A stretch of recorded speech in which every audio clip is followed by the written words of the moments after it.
हे डंडी, क्यों पूछते हो? तुम्हें धन लेने की इच्छा है?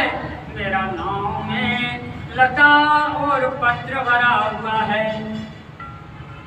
झूठ बोल दिया भगवान, साधु से झूठ बोल दिया। ऐसे साधु संत महात्मा से ज्यादा झूठ नहीं। कहीं कहीं झूठ बोलिए, झूठ बोलने का जगह दिया है भगवान, लेकिन कहीं कहीं झूठ बोलने का जगह दिया है। यदि कोई कसाई गौ माता के मारने के लिए दौड़ रहा है और वहाँ यदि आप झूठ बोल देंगे कि इधर गौ माता गई है, इधर गया है, उनको बोल दीजिएगा, वहाँ झूठ बोलने का पाप नहीं लगता है। लेकिन हम लोग तो झूठ 99% झूठ में चल रहे हैं, इसलिए पाप से ग्रसित हो गया है। तो बोला कि तुम्हारा नाम, मेरा नाम है, लता और पत्र भरा हुआ है। झूठ बोल दिया है।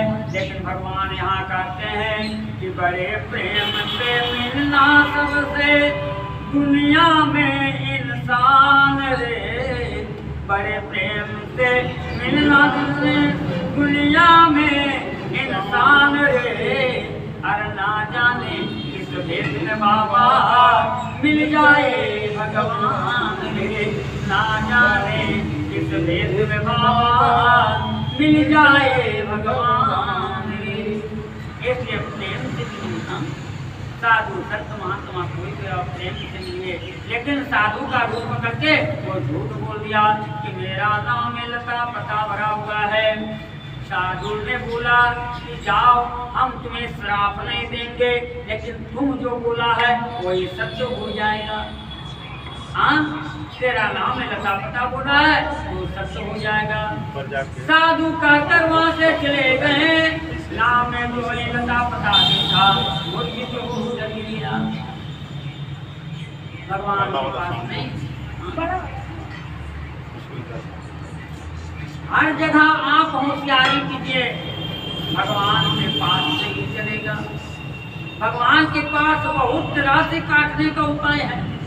कहता है कि खुश हो जाए अगर भगवान तो बड़ी ठाठ देता है। यदि नारायण खुश हो गए न तो आपको बहुत ठाठ देगा। खुश हो जाए अगर सांवरा बड़ी ठाठ देता है, लेकिन ज्यादा उड़ने वाले को पंख काट देता है। यदि उनका सामने उड़ने की कोशिश करेंगे तो उनका पास ऐसा कैंची है कि आपका पंख को काट देगा। ज्यादा उड़ने वाले को पंख काट देता है। इसलिए भगवान के पास उड़ने की कोशिश मत कीजिएगा। उनका पास तरह तरह के तलवार हैं, तरह तरह के कैंची है, जैसे उनका जरूरत पड़ेगा आपका सामने पेश करेगा। इसलिए कृपा करके उनका पास नहीं उड़िएगा, आपका पंख काटने में देरी नहीं लगेगा। इसलिए उनसे प्रार्थना पूर्वक भी रहिएगा। वो झूठ बोल दिया, मेरा नाम में लता पत्र भरा हुआ है।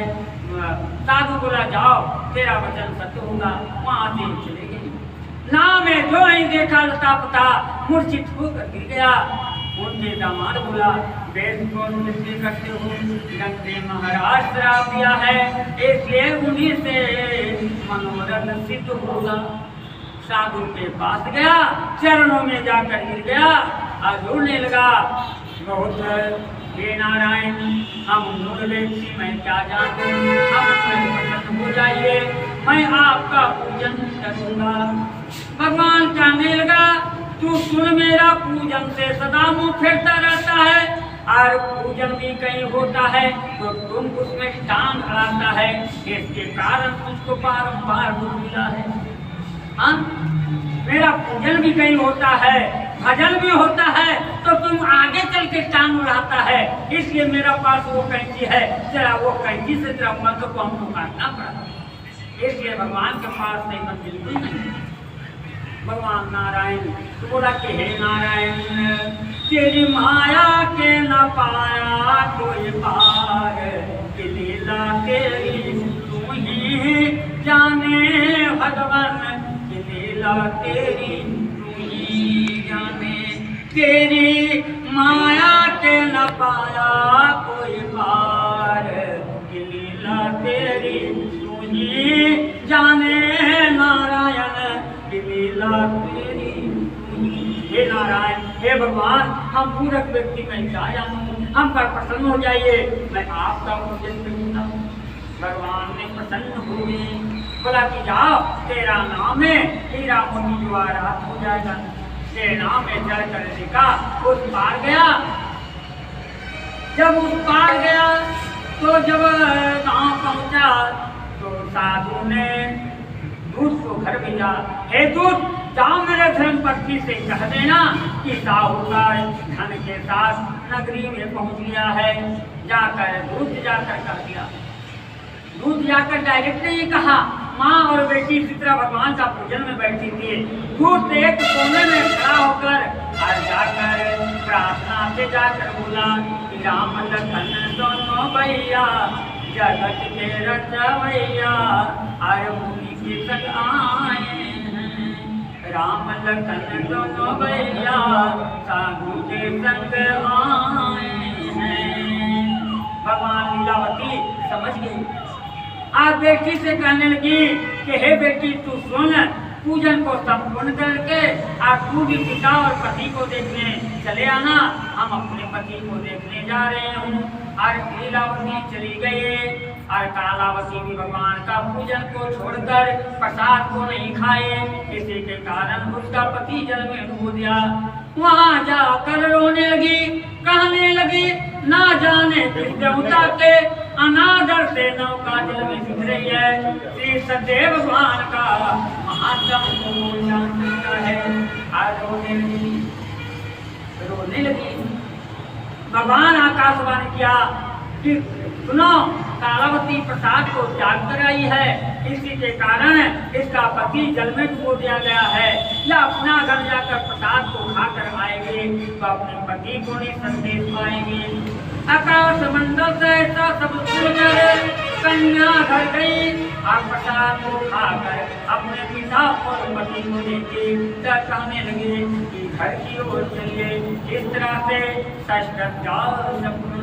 बोलिए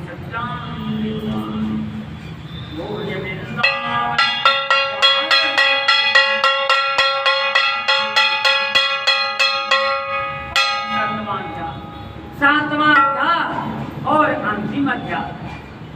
सातवां अध्याय के साथ साथ सबको अंतिम अध्याय करना पड़ता है। अब बोलिएगा पहले अंतिम अध्याय क्यों बोलते हैं?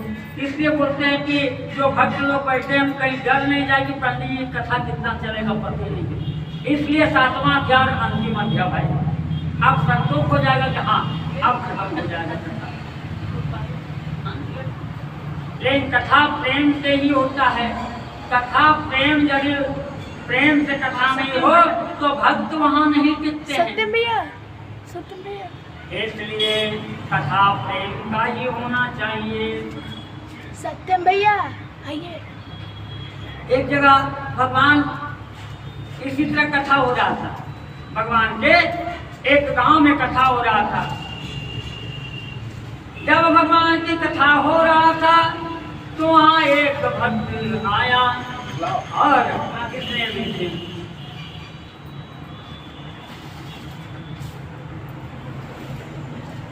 एक गांव में भागवत कथा हो रहा था। ठीक है, प्रेम से सुनेंगे।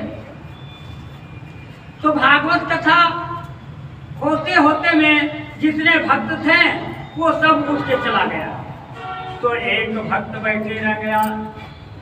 तो पंडित जी बोले कि बेटा तू ही मेरा भक्त सच्चा है।